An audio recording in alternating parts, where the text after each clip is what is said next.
Abre sua Bíblia em Ezequiel, capítulo 37. Ficou bom agora, Miro, você é uma bênção, amo sua vida, meu irmão. Tem pastor que merece levar umas raquetadas, fica xingando o pessoal da mesa. Ei, por que você não resolve? Não, coisas podem acontecer, imprevistos acontecem, e é um povo tão zeloso e tão maravilhoso, eu os amo. Amém? Sabe, queridos, vocês, grande parte dos que estão aqui me conhecem, sabem que eu sou um pregador, né? Que ama pregar a palavra, principalmente as verdades que estão inseridas no Novo Testamento. Mas eu também tenho falado aqui que nós não excluímos o Velho Testamento porque toda a palavra é inspirada por Deus. Toda ela é inspirada por Deus. E o Velho Testamento, na verdade, ele tem princípios que eles não mudaram, eles permanecem validados até hoje, até a volta de Jesus. As formas mudam, mas os princípios não.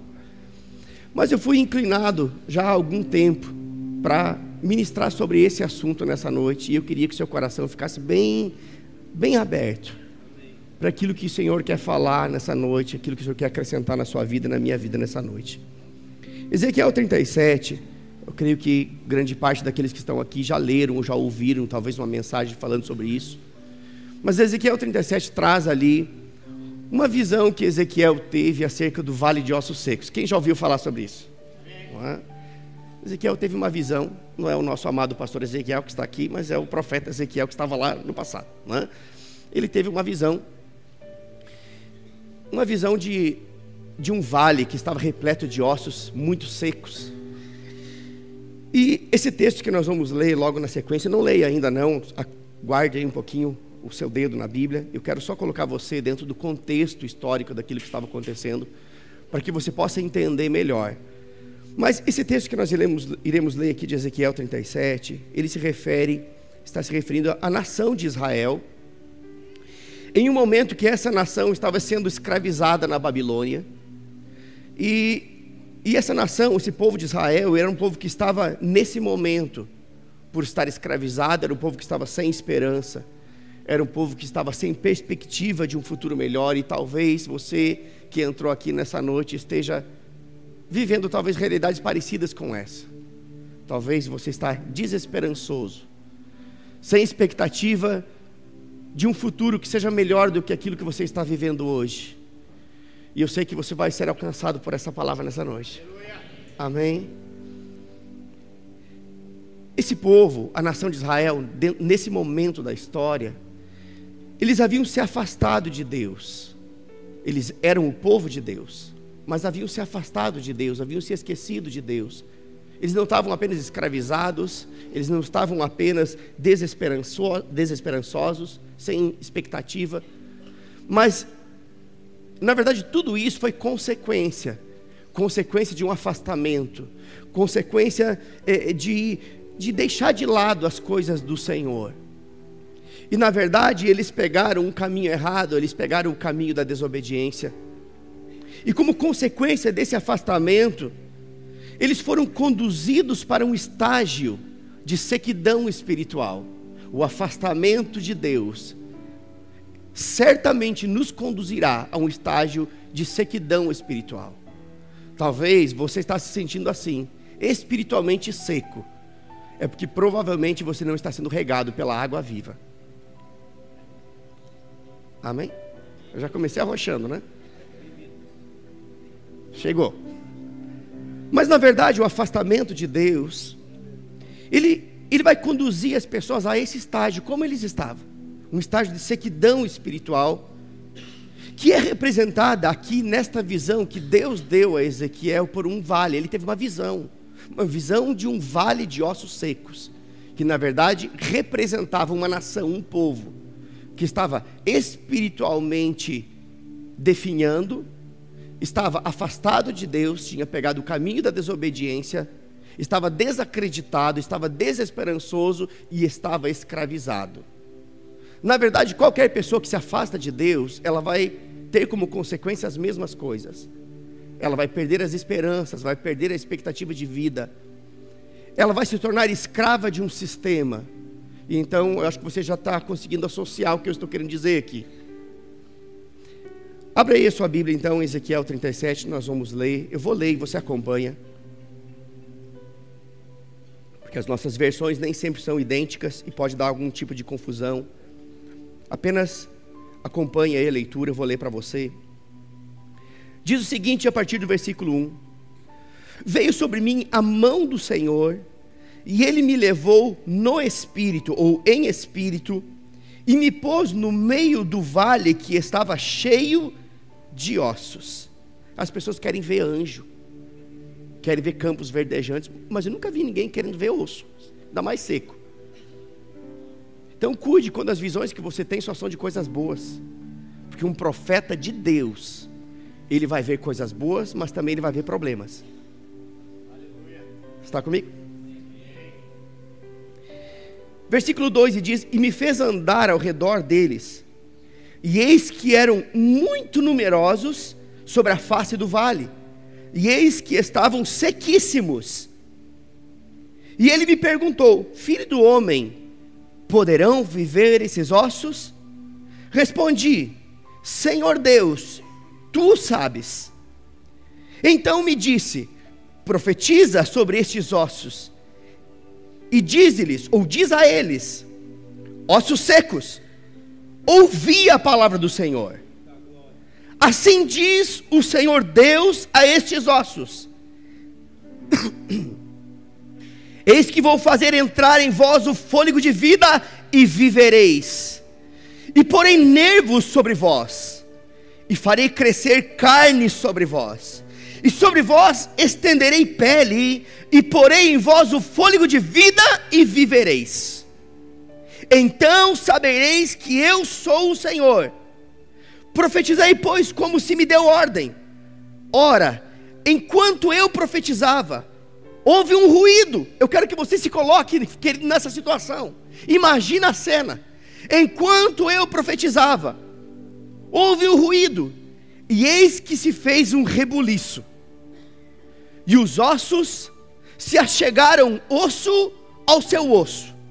E olhei, e eis que vieram nervos sobre eles, e cresceu carne, e estendeu-se a pele sobre eles por cima, mas não havia neles fôlego.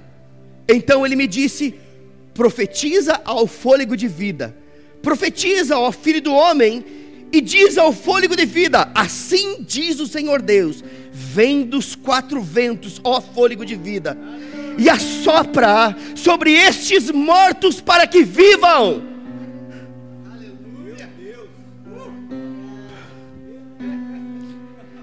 Profetizei, pois, como ele me ordenara. Então o fôlego de vida entrou neles e viveram, e se puseram em pé um exército grande em extremo. Então me disse: filho do homem, estes ossos são toda a casa de Israel. Eis que eles dizem: os nossos ossos secaram-se, e pereceu a nossa esperança, estamos de todo cortados.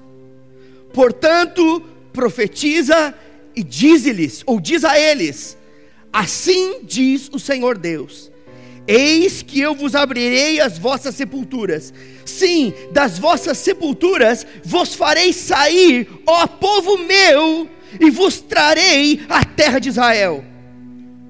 E quando eu vos abrir as sepulturas, e delas vos fizer sair, ó povo meu, sabereis que eu sou o Senhor, e porei em vós o meu espírito, e vivereis.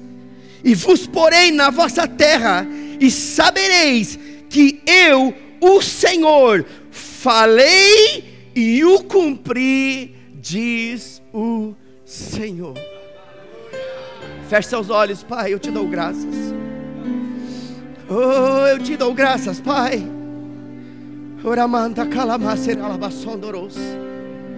Eu te dou graças, Senhor, porque a tua palavra é espírito e vida para nós. Ela é viva, ela é eficaz. Oh, ela é mais afiada do que a espada de dois fios. Ela está apta para separar juntas e medulas, alma do Espírito, e nos fazer discernir o que é pensamento, o que é razão, daquilo que é inspiração no nosso coração. Eu te dou graças, Senhor. Aleluia. Sabe, queridos, como eu falei no início, esse texto ele revela a realidade de um povo que estava escravizado na Babilônia. E a Babilônia é uma figura do mundo. A Bíblia é cheia de figuras, principalmente o Velho Testamento, ele traz muitas figuras. Por exemplo, Moisés é uma figura de Cristo. Ele foi o libertador do povo do Egito, que estava escravizado. Cristo foi o libertador de um povo que estava escravizado no pecado. Uma figura. Moisés era uma figura de Cristo. Ele não era o Cristo, ele era uma figura. A Babilônia também é uma figura. De fato era um lugar, era uma cidade, mas ela tem uma representatividade, uma representação. Ela é uma figura que representa o mundo hoje, a nossa realidade. Então, esse texto, ele pode ser contextualizado e ele pode ser aplicado no contexto de pessoas que estão sendo escravizadas pelo sistema desse mundo. Ou seja, o sistema desse mundo, ele tenta ditar as regras, e no sistema desse mundo, não importa o que você é, o que importa é o que você tem. O mundo diz assim: não importa quem você é, o que importa é o que você tem, é os títulos que você tem, é o quanto você tem na sua conta bancária, é o que você representa financeiramente, é o quanto o seu nome representa. O mundo, ele tem essa conotação. O que importa para o mundo é aquilo que você tem, mas o que importa para Deus é aquilo que você é. Aleluia. Aleluia. Como consequência de essas pessoas se deixarem escravizar por esse sistema, estou falando de hoje, da nossa realidade. Pessoas que se deixaram escravizar, pessoas que se deixaram envolver por um padrão que o mundo tenta estabelecer. Essas pessoas, como consequência de se deixarem escravizar por esse sistema, assim como a nação de Israel, eles também acabam por se afastar de Deus. E por se afastar de Deus, acabam ficando abatidas, oprimidas, sem esperança, escravizadas por um sistema. E é por isso que Romanos 12:2 diz o seguinte: não entrem no padrão do mundo, não entrem na forma desse mundo, não caiam no esquema desse mundo, mas transformem-se pela renovação da vossa mente, para que possam experimentar qual seja a boa, agradável e perfeita vontade de Deus. Eu sei que muitos aqui, como eu no passado, eu orava ao Senhor dizendo: Senhor, me transforma. Se você já fez isso, fique tranquilo, você não fez isso sozinho, eu fiz muitas vezes. Senhor, me transforma. Mas eu olho para a palavra e eu encontro subsídio para entender que não adianta eu pedir para o Senhor me transformar.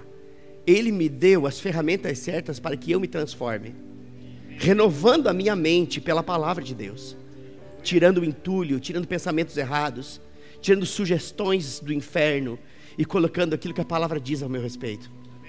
Dentro desse contexto, eu não entro no esquema do mundo, eu não caio no engodo do mundo, eu não entro na forma do mundo, mas eu permaneço na forma de Deus. E a forma de Deus me conduz a viver uma vida que é boa, porque Deus é bom. Cantamos aqui, que um Deus que é bom não pode nos dar uma vida que é mal. Essa vida é tão mal, então você não está vivendo a vida que Deus idealizou para você, porque a vida que Deus idealizou para você não é mal. Um Deus bom só pode dar coisas boas. Amém? Mas eu não estou vivendo isso. É por isso que você está aqui, para aprender a viver. Amém? Ninguém te condena se você não está vivendo. Nós estamos aqui para te ensinar a viver. Amém? Segundo o padrão que Deus estabeleceu. Agora, a nação de Israel de fato tinha se afastado tanto de Deus, mas tanto, a ponto de o Senhor dar a Ezequiel uma visão de um vale de ossos secos para explicar a condição espiritual em que aquele povo estava. A visão era uma visão espiritual, para explicar uma condição que também era espiritual. Você entende isso? Era uma visão. A situação era tão crítica e tão extrema, que Deus teve que dar a Ezequiel uma visão de algo tão terrível, tão sem vida, tão seco, tão desesperançoso, para dizer: Ezequiel, o meu povo está assim, desse jeito. Resultado do afastamento, consequência, escravidão. E a pior escravidão de um homem, querido, não é a escravidão natural. A pior escravidão de um homem é uma escravidão mental. Mas de onde é que ele está tirando isso? Da Bíblia. Basta ver João. João estava preso na ilha de Patmos. Era uma ilha que colocavam os prisioneiros que cometiam os crimes mais hediondos da época, os mais terríveis. Eles eram depositados na ilha de Patmos para servirem como escravos enquanto eles sobrevivessem, até morrer. Eles eram condenados à morte trabalhando pesadamente naquele lugar. Mas João estava preso por fora, livre por dentro, a ponto dele ter a revelação do Apocalipse. Ele teve uma visão de Jesus, com os olhos como que de chama de fogo, e tudo mais que você já sabe. Isso prova, queridos, que ele estava preso, sim, estava por fora, mas dentro havia uma liberdade. A pior escravidão de um homem não é a escravidão natural, é a escravidão espiritual e mental.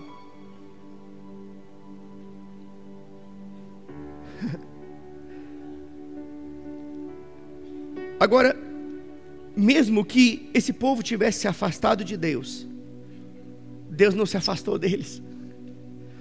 Ah, Deus se afastou de mim. Quer dizer, Deus não se afasta de ninguém. Eu vou dizer algo para você. Eu já vi situações de alguém que servia o Senhor, se desviou, caiu na prostituição, estava no motel, e o Senhor falou: esse não é o seu lugar. Sabe aonde o Senhor está? O Senhor estava no motel. Deus estava lá. Estava salvando uma vida dentro do motel.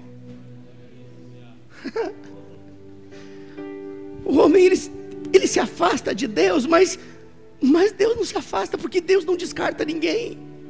Ei, Deus não descarta ninguém. Não tem caso perdido para Deus.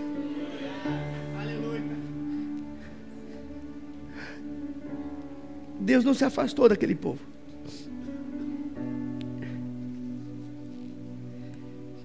E mesmo que eles tivessem se esfriado espiritualmente, Deus não os abandonou.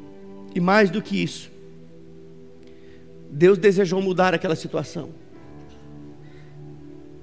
Sabe, queridos, o que eu quero dizer para você nessa noite, que entrou aqui nesse lugar, talvez você está se identificando com algumas coisas dessas que foram faladas até aqui. Talvez você está se sentindo espiritualmente frio, afastado de Deus, desesperançoso. Talvez você cometeu até algumas coisas que desagradaram o Senhor. Mas eu quero dizer algo para você: Deus, Ele não te abandonou. Mais que isso, assim como Ele fez com aquele povo, Ele quer fazer nessa noite algo muito poderoso na sua vida. Ele quer mudar a sua situação, pelo simples fato de que o amor dele é eterno e não muda. Aleluia, aleluia. Sabe, queridos, os ossos secos daquele vale, eles representavam essas pessoas que perderam de fato a esperança, pessoas que estavam numa condição tão terrível. Mas quando eu olho para a palavra, eu descubro que a visão que Deus deu a Ezequiel não foi para que Ezequiel condenasse aquele povo, mas para que Ezequiel alertasse aquele povo. A mensagem que vem nessa noite, queridos, da parte de Deus aos nossos corações, não é para condenar ninguém, é para salvar alguém. Amém? E essa de fato é uma mensagem de esperança para qualquer pessoa que possa estar vivendo uma realidade parecida com essa. Talvez se sentindo como que passando pelo vale, se sentindo como que cansado, sem vida. Sabe, queridos, existiram momentos da minha vida que eu me sentia sem vida. Quem já passou por isso? Já existiam momentos assim. Eu estava vivendo, mas eu me sentia sem vida. E talvez, pode ser que alguém aqui esteja vivendo essa mesma realidade. E esta é uma mensagem de esperança para você. Você que talvez possa estar se sentindo como que alguém que está no vale. Mas Salmo 23 diz, ainda que. Ainda que andemos pelo vale, nós não precisamos temer mal algum. Não precisamos ter medo de nada. Sabe por quê? Porque Deus está conosco. E se Deus está conosco, tudo que nós precisamos, nós temos nele, encontramos nele. Ele é a nossa suficiência, Ele é o nosso bem maior, Ele é a nossa segurança, o nosso escudo, a nossa fortaleza, o nosso refúgio. Ele é tudo o que precisamos, ainda que passemos pelo vale. Sabe, queridos, eu acho interessante que a palavra ela é tão equilibrada. A palavra nunca diz que nós não passaríamos pelo vale, mas ela diz, ainda que você passe. A palavra não diz que você nunca passaria pelo fogo, mas diz, Isaías 43:2 diz, ainda que você passe pelo fogo, ele não vai te queimar. Ainda que você passe pelas águas, elas não irão te afogar. Ainda que, pelo simples fato de que Deus está conosco. Aleluia.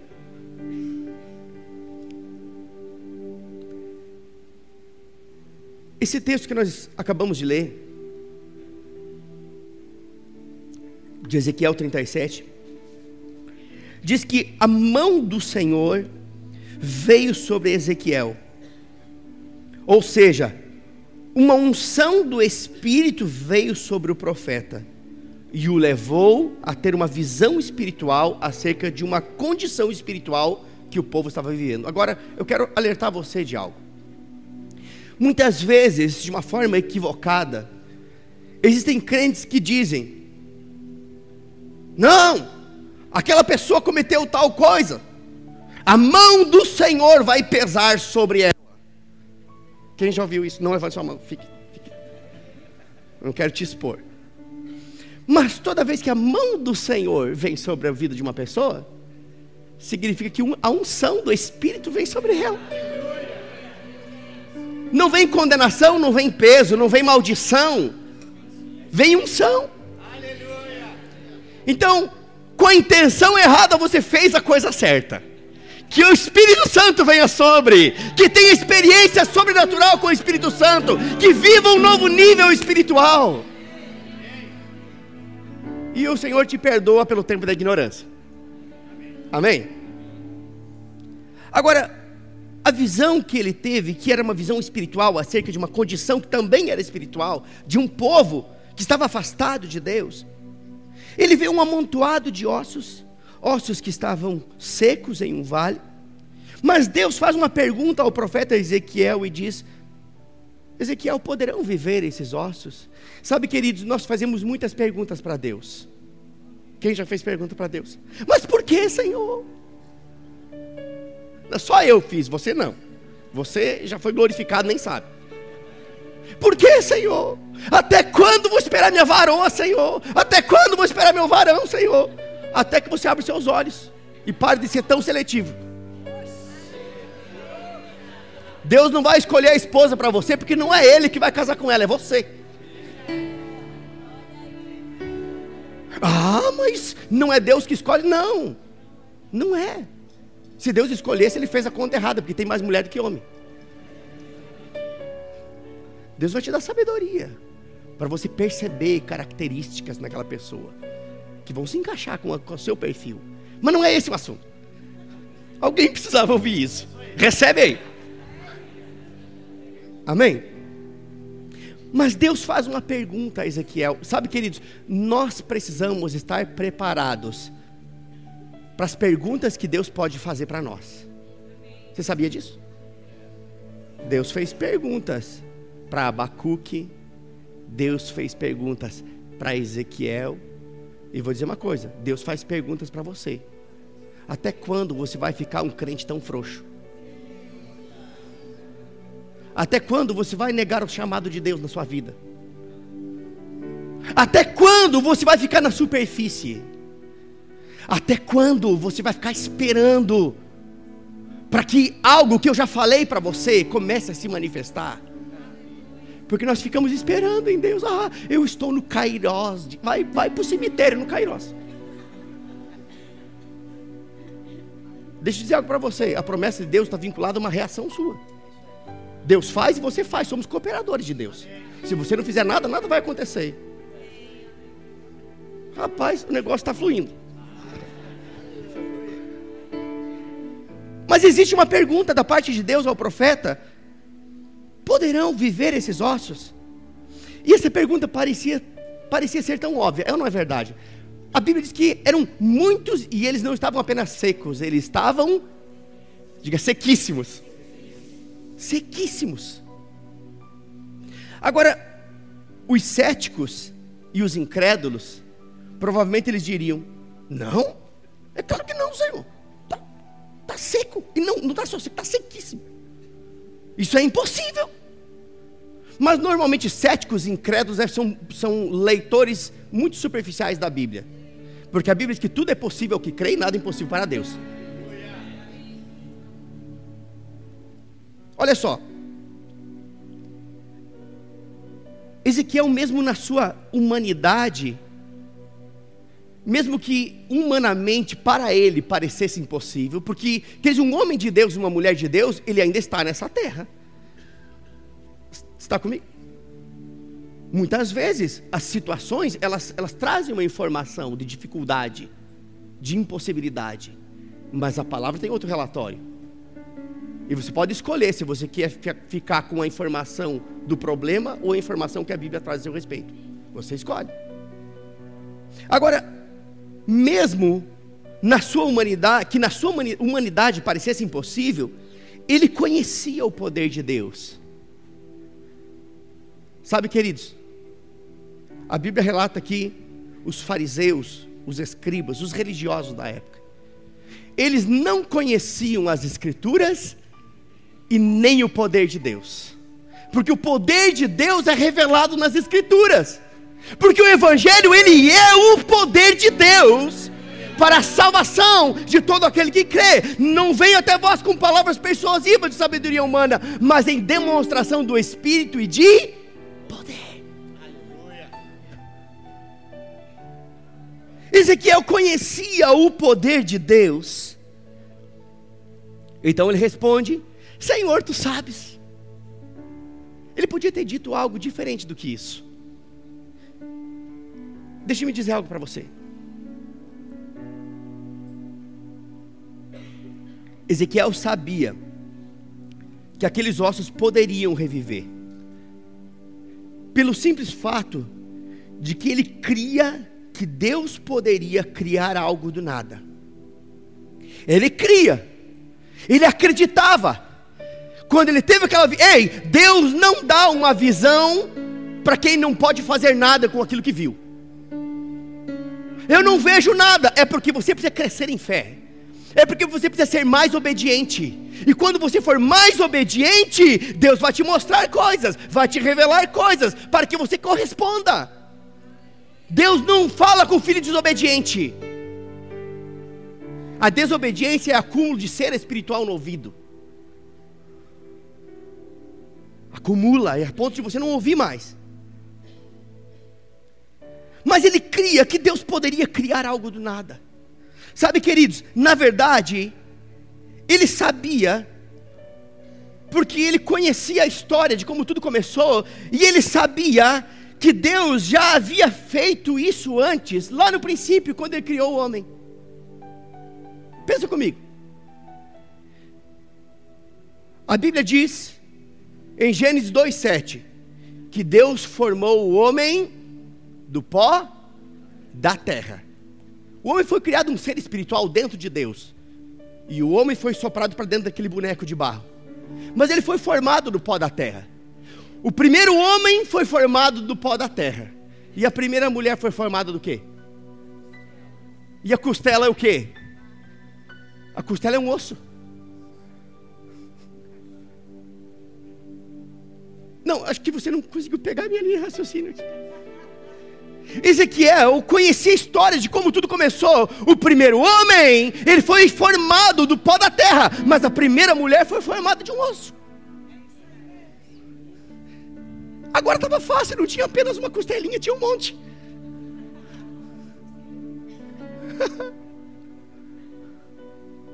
Ele cria, porque no princípio a terra ela estava sem forma, vazia, ela estava um caos.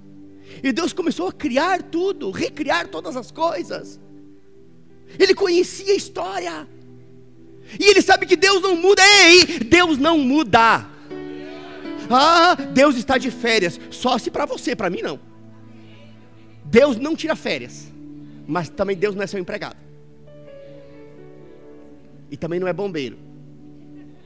Ah, Deus, a minha casa está pegando fogo. Haja de forma preventiva. Amém? Aleluia. Olha só, queridos. Outra coisa que Ezequiel sabia é que Deus sempre cumpre a sua promessa. 2 Coríntios 1:20 diz que todas as promessas que nós temos da parte de Deus, o sim já foi dado. Todas as promessas que nós recebemos da parte de Deus, nós não temos o talvez, quem sabe será, nós temos o sim. Amém? O sim já foi dado. Ou seja, Ezequiel sabia que Deus poderia criar algo do nada. Ele também sabia que lá no passado a primeira mulher foi formada do osso. Ali havia um monte, pronto, está tudo feito. Deus pode agir, mesmo que esteja seco, sequíssimo. Pode mudar a situação. Digo mais, esse povo aqui, essa nação de Israel, eles têm uma promessa. E todas as promessas de Deus nós já temos o sim. Ele sabia que Deus podia e sabia que Deus tinha dado uma promessa. E as promessas de Deus, Deus não é homem para que minta. Elas se cumprem, se fizermos a nossa parte.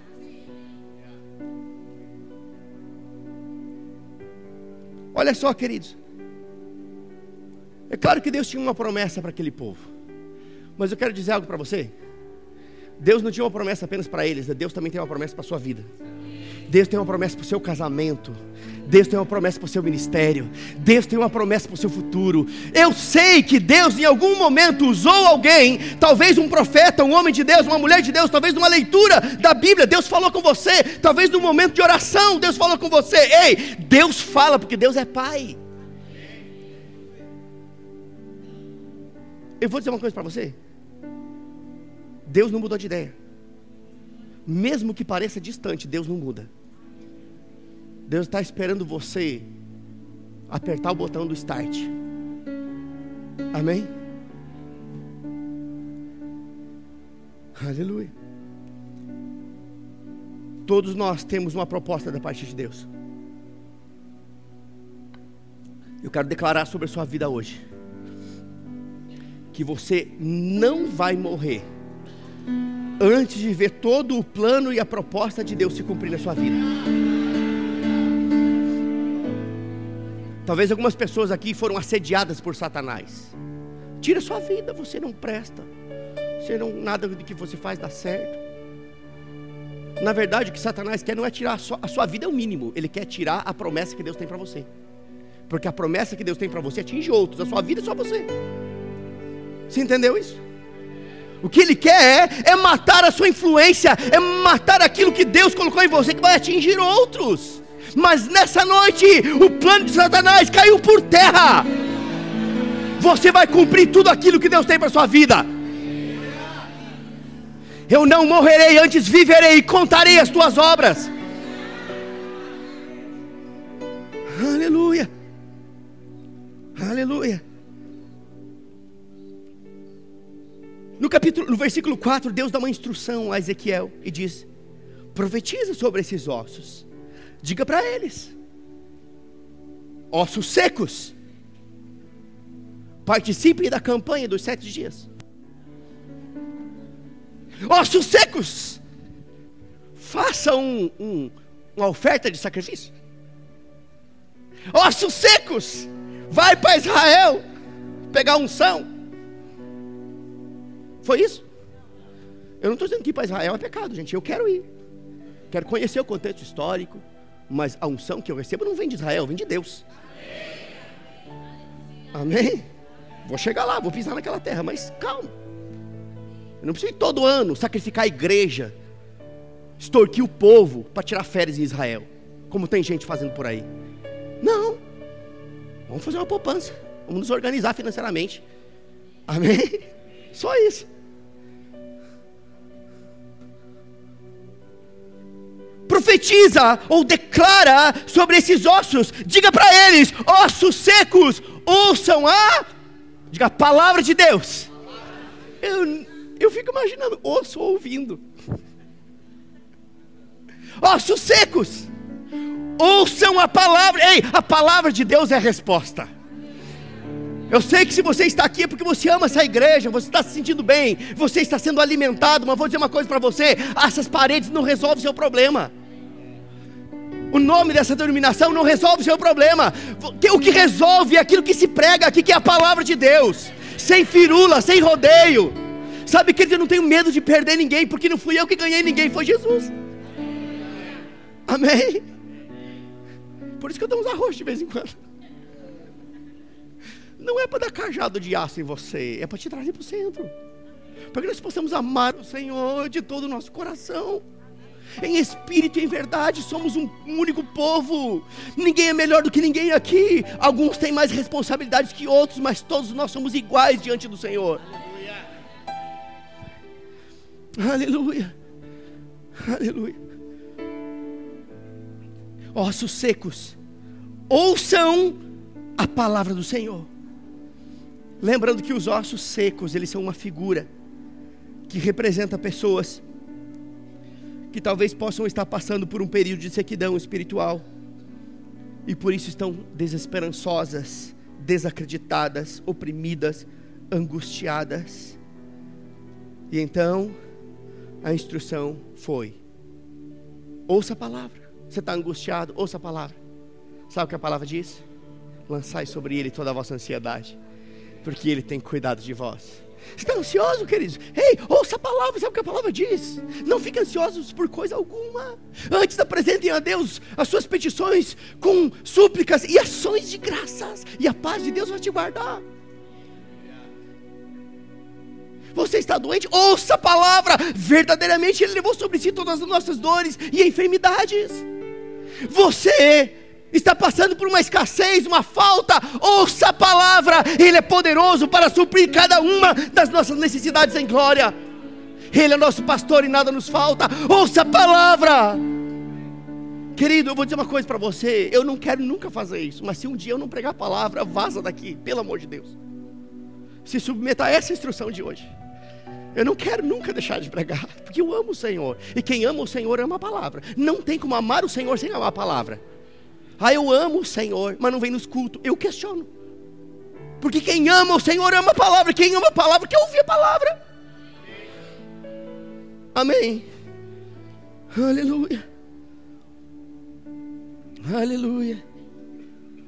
Agora, a instrução de Ezequiel, aqueles ossos que ele recebeu da parte de Deus para falar, para aqueles ossos secos, está diretamente relacionada com Romanos 10, 17, que diz que a fé vem pelo ouvir e ouvirá. A fé não vem por pedir, a fé vem por ouvir. E não é ouvir um testemunho, é ouvir a palavra. Diga a palavra. A Bíblia diz que Deus sustenta todas as coisas pela palavra do seu poder. Se tirar a palavra, que acabou. Tira a palavra do casamento, ruiu o casamento. Tira a palavra das finanças, ruiu as finanças. Tira a palavra da saúde, vai ficar doente. Por quê? Porque a palavra é a base.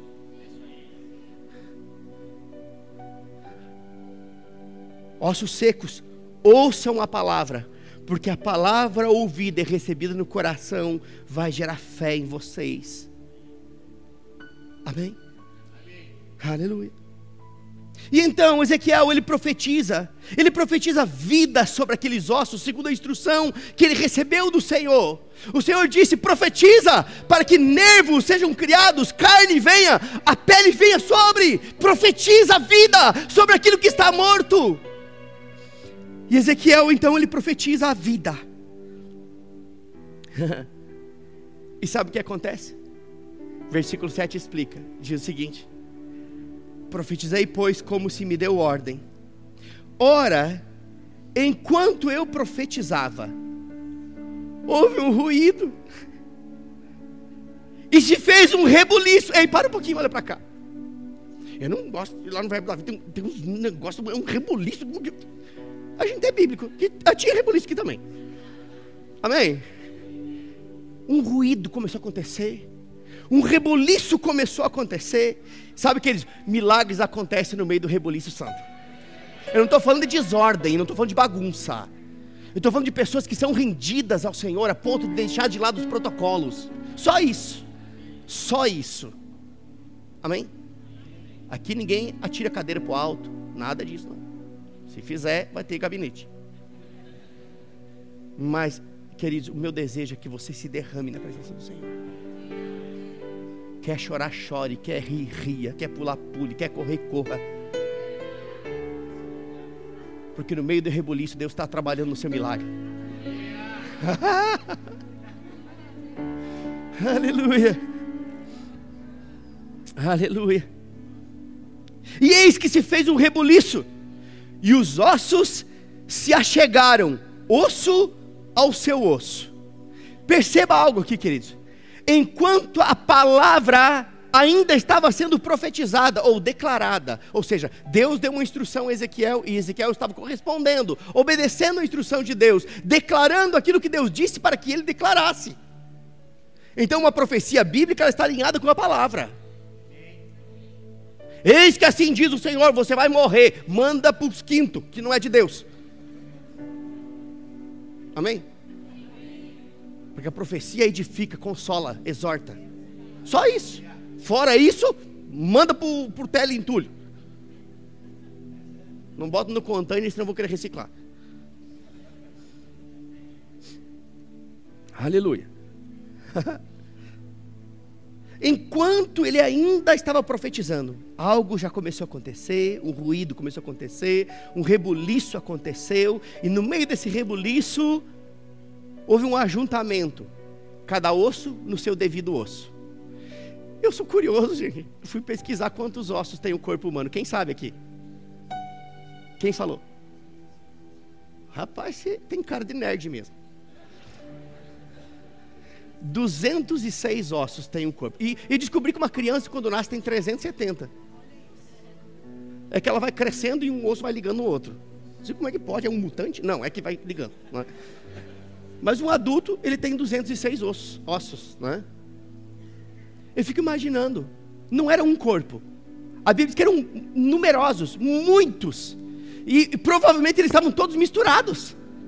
A perna desse aqui estava junto com a cabeça do outro, com o dedo do outro. Era um monte, tudo misturado. É claro que deu ruído, barulho. Osso seco, batendo no osso. Milhares de ossos misturados, sequíssimos. Muito barulho, cada osso juntando ao seu osso. E cada um começou a se encaixar no seu devido lugar.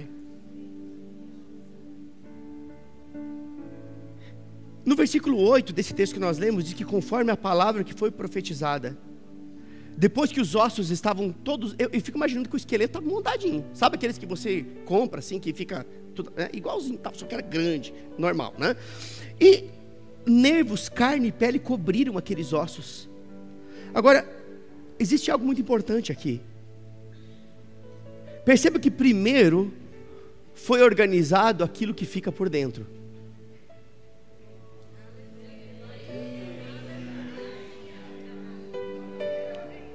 Para só depois a parte aparente ganhar forma.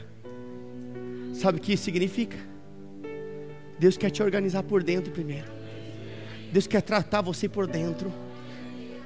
Deus quer resolver as coisas dentro de você primeiro. Porque se dentro de você tudo estiver bem, as coisas externas, automaticamente elas se encaixarão nos seus devidos lugares. Sabe, queridos, a maior parte das pessoas que vêm para a igreja, elas vêm porque querem que Deus faça algo. Elas acham que Deus é empregado. Elas querem que Deus faça algo. E pior do que isso, elas querem que Deus faça algo. A maioria das pessoas que vêm, não aqui, amém? Não é?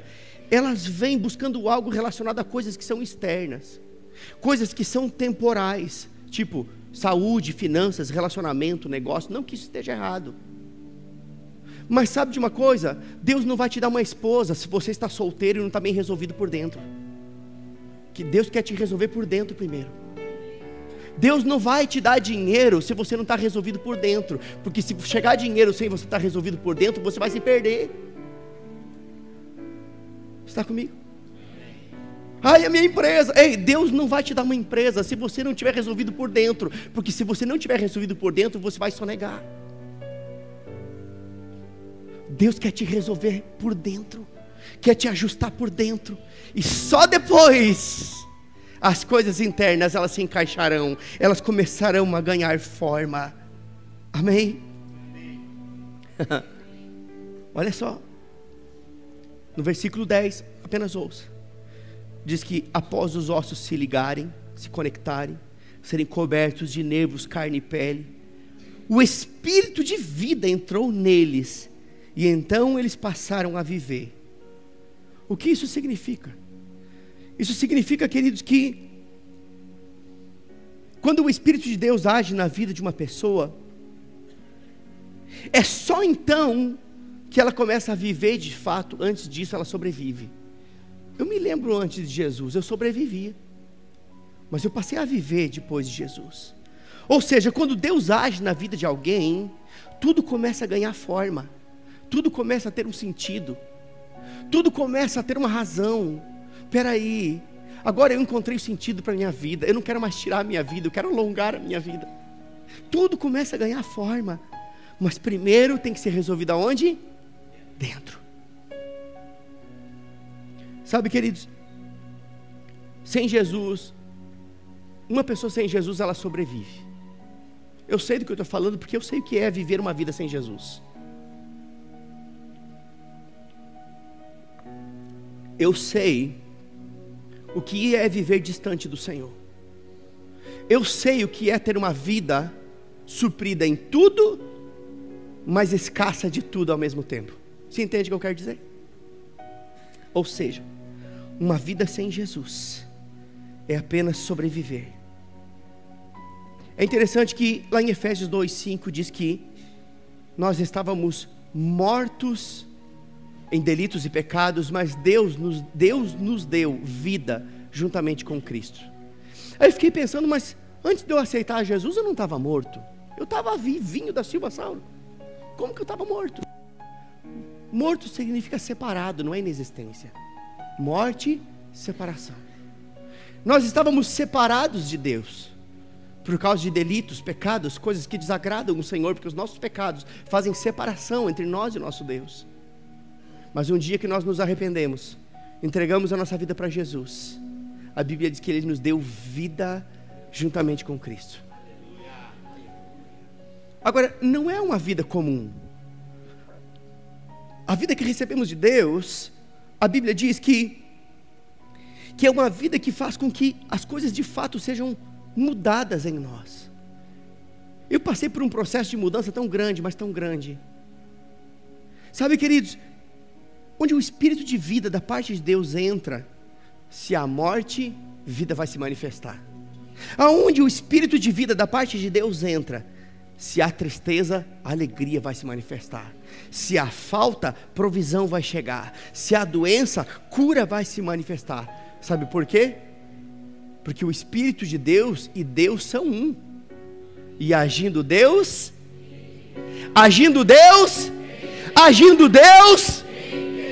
você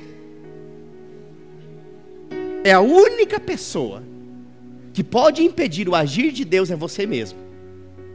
Mas se você deixar Deus agir, então, agindo Deus, aleluia, e Deus quer, e eu também quero. E você também quer. Portanto, agindo Deus, aleluia, aleluia.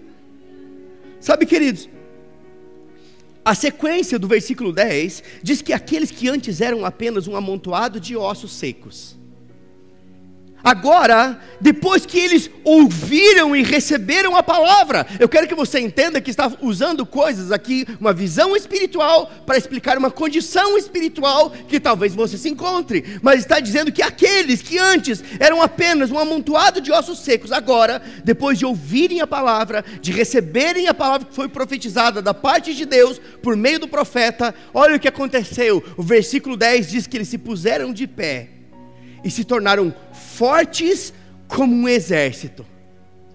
Qualquer pessoa, querido, que esteja passando por uma situação difícil, uma situação de fracasso, de derrota, de desânimo, de não ter perspectiva de um futuro melhor, qualquer pessoa que deixe Deus agir na vida dela, sabe o que vai acontecer com ela? Ela vai se colocar de pé, ela vai se tornar forte como um exército poderoso. Uma pessoa sem Deus, ela pode até mesmo estar de pé por fora, mas por dentro ela vai estar prostrada. Por dentro ela vai estar caída. Ela pode estar posuda por fora. Ela pode estar dirigindo o melhor carro, morar na melhor casa, ter o melhor emprego, ter uma aparência de que tudo está bem, mas dentro dela tudo vai mal. E é por isso que Deus quer resolver as coisas primeiro por dentro. Aleluia. Sabe, queridos, esses que ouviram a palavra, receberam a palavra, se colocaram de pé, se tornaram fortes como um exército poderoso. E eu fiquei pensando, Senhor, mas quem mais na Bíblia viveu essa experiência? E o Senhor me trouxe à memória Davi. Davi, ele tinha um grande desafio. Ele estava diante de um numeroso exército de pé, mas prostrado por dentro, acovardado por dentro, cheio de medo. Havia uma afronta de um gigante que estava afrontando, que estava zoando. Se fosse em Minas ia dizer zoando, estava zoando. Mas havia um numeroso exército acovardado. E Davi chega para aquele gigante. Gigante significa oposição, problema, circunstância, adversidade. É uma representação de algo que hoje talvez você possa estar vivendo. E sabe o que Davi disse? Davi disse: quem é você, seu incircunciso filisteu? Sabe o que é incircunciso? Fora da aliança. Incircunciso que significa não tem aliança com Deus. Porque quem tem aliança com Deus tem Deus, e quem tem Deus tem tudo. Quem é você, seu incircunciso, para afrontar o exército do Deus vivo? Sabe quem era o exército? Ele era o exército, porque todo o restante estava acovardado, mas havia algo nele que era diferente. Ou seja, ele sabia quem ele era, ele sabia o que ele podia, ele sabia que Deus estava com ele. Ele estava de pé, ele estava forte como um exército poderoso. Então ele agiu à altura. Quem é você? E dizem que Davi era baixinho, e isso me deixa muito feliz. Tem chance. Aleluia. Ah, mas eu não posso. Você pode. Ah, pastor, eu não posso. Pode! Não, mas você não sabe o arroxo que eu estou passando. Ei, não interessa o arroxo, não interessa o nível de situação ou de dificuldade que você está passando. Eu fico com a palavra. Filipenses 4,13 diz: eu posso tudo naquele que me fortalece. Aleluia. Que você amanhã, ao se levantar e se deparar com os problemas, vou dizer algo para você. O que eu estou pregando hoje não significa que os problemas vão pegar a mala e vão embora, não. Aí eu ouvi a palavra, o pastor disse que os problemas vão entrar na mala, vão entrar no Sedex e vão viajar longe. Não, eles vão pular em cima de você. Agora, se você se levantar pela manhã na segunda-feira e encarar aquele gigante de frente. Ei, quem é você, dificuldade? Quem é você, adversidade? Quem é você, problema? Quem é você que não tem aliança para me afrontar? Eu represento o exército do Deus vivo. Eu conheço a palavra e eu posso tudo porque Ele me fortalece, e nele eu já sou mais do que vencedor. Aleluia. Porque esta é a vitória que vence o mundo, a nossa fé. É por isso que Ezequiel falou para os ossos: ei, ouçam a palavra, porque a palavra gera fé. E a vitória que vence o mundo é a nossa fé. Não é campanha que vence problema, querido. Amém? Eu vou criar uma campanha aqui na igreja. A campanha de todos os domingos estar no culto. Essa é uma benção. Essa é mais fácil, uma mais difícil um pouquinho. A campanha de todas as quintas estar no culto. Não, querido. Você é livre. Você é livre, você não é obrigado a nada. Você cresce segundo aquilo que você quer. Aleluia. Aleluia.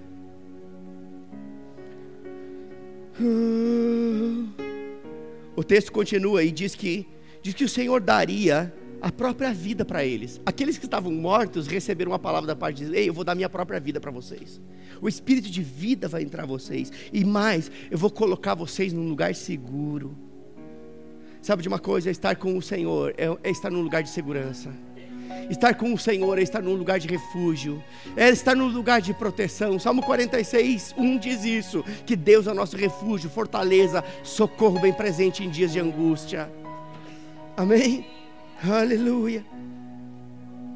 Salmo 40, versículo 2 diz que Ele nos tira de um charco de lodo. O que é um charco de lodo? Eu fui estudar o que é isso. Dentro da nossa realidade, um charco de lodo significa um atoleiro de problemas. Ele nos tira de um atoleiro de problemas e põe os nossos pés sobre uma rocha e firma os nossos passos. Agora, Ele só pode fazer isso se eu me lançar nele. Amém? Sabe, queridos, quando Deus vê alguém que está cansado, alguém que está abatido, alguém que está sem esperança, o Senhor, Ele sempre vai levantar um profeta para soprar a vida sobre essa pessoa. E eu digo mais, eu sei que nessa noite o Senhor me levantou como um profeta dele para soprar a vida sobre você, para te tirar dessa zona de apatia espiritual. Ei, você não é osso, muito menos seco. Deus não te gerou para isso, Deus não te criou para isso. Deus quer te ver vivendo a vontade perfeita dEle, boa e agradável. Porque Ele tem planos a seu respeito, e não são planos de mal, são planos de bem, planos de te fazer prosperar, planos de te dar um futuro e um propósito. Aleluia. Agora, o que é que você precisa fazer? Levanta-te e resplandece, porque a luz da palavra está brilhando sobre a sua vida. Amém? Aleluia. Sabe, queridos, eu quero lembrar você de algo. Deus, Ele não mudou de ideia a seu respeito. As promessas que Ele te deu, elas continuam sendo validadas pelo céu. Tem um carimbo celestial na sua promessa. Está validado. E digo mais, tudo que Deus deseja nessa noite é que você saia dessa condição. Tudo que Deus deseja nessa noite, queridos, é que você seja despertado para um tempo diferente na sua vida. Deus quer te ver cheio de vida. Deus quer te ver sorrindo. Deus quer te ver com expectativas. Deus quer te ver sonhando. Sabe de uma coisa? Tudo que Deus quer é que você volte a sonhar. Tem pessoas aqui que não sonham mais. Eu não estou falando de sonho de feijoada. Eu estou falando de sonhos inspirados, desejos, projetos. Mas nessa noite Deus, Ele está Ele está te convocando para você subir de nível, sair dessa condição, voltar a sonhar. Sabe por quê? Porque Deus tem sonhos a seu respeito. Deus tem projetos a seu respeito. Deus tem planos a seu respeito. Sabe, queridos, a cada ministro aqui da igreja que vem com uma ideia, eu sempre digo algo: monte um projetinho e traga para mim olhar. E essa pessoa vai colocar no papel aquilo que está dentro dela.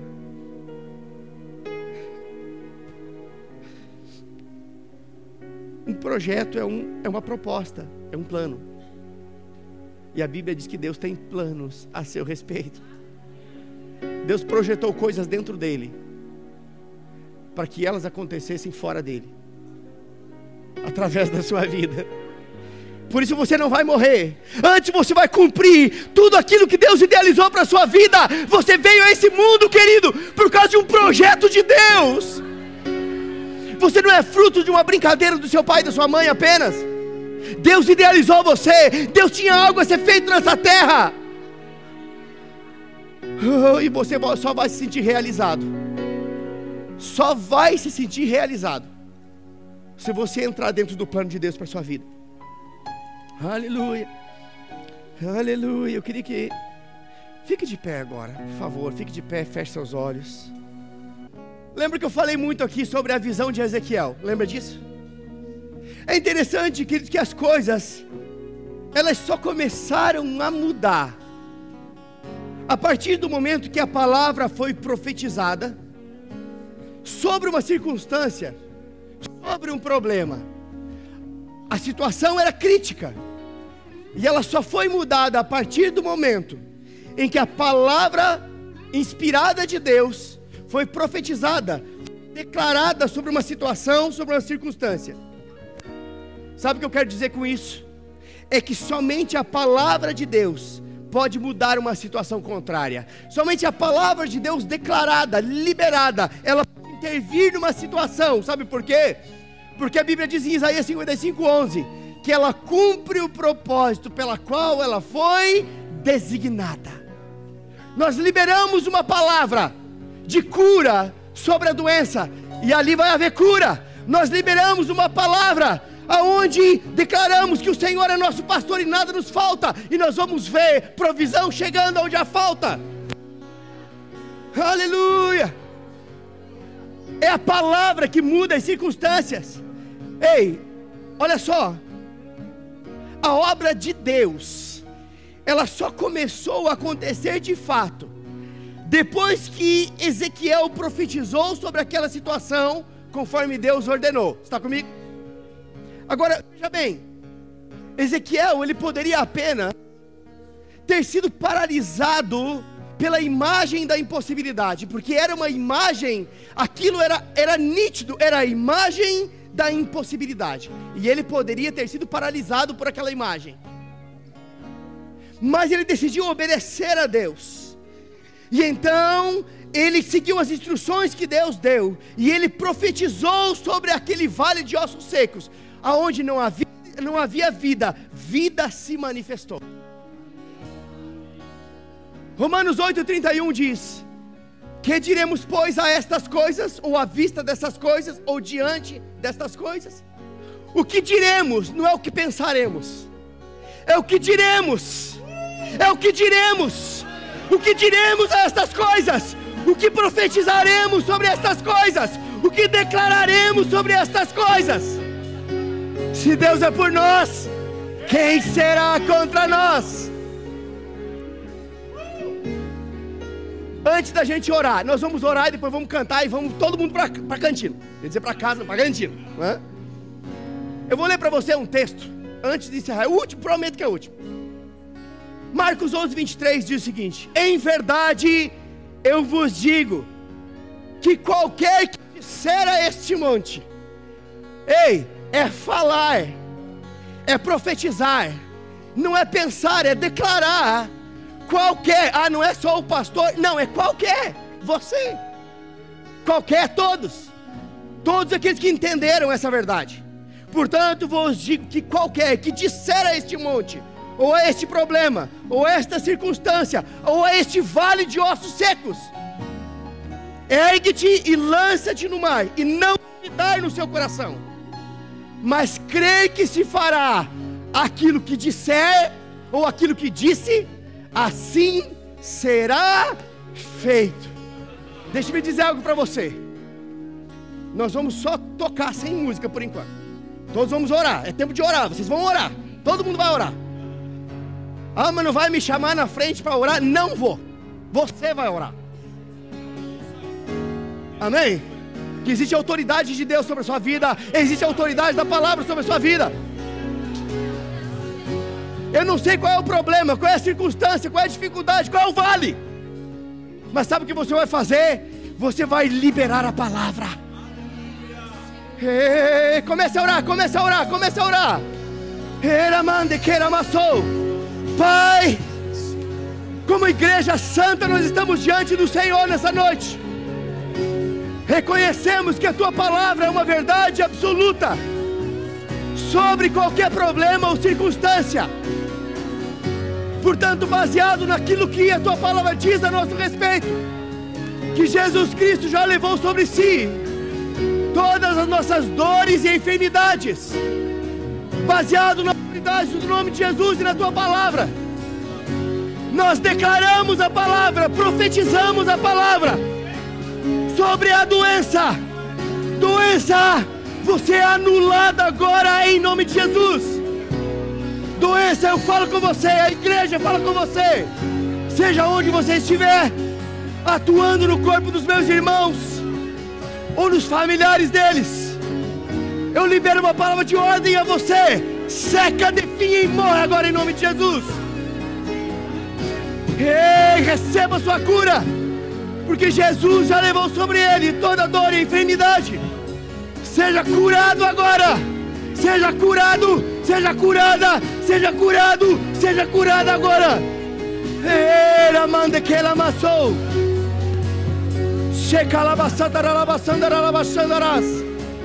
Ei, você que está passando por alguma escassez, alguma falta,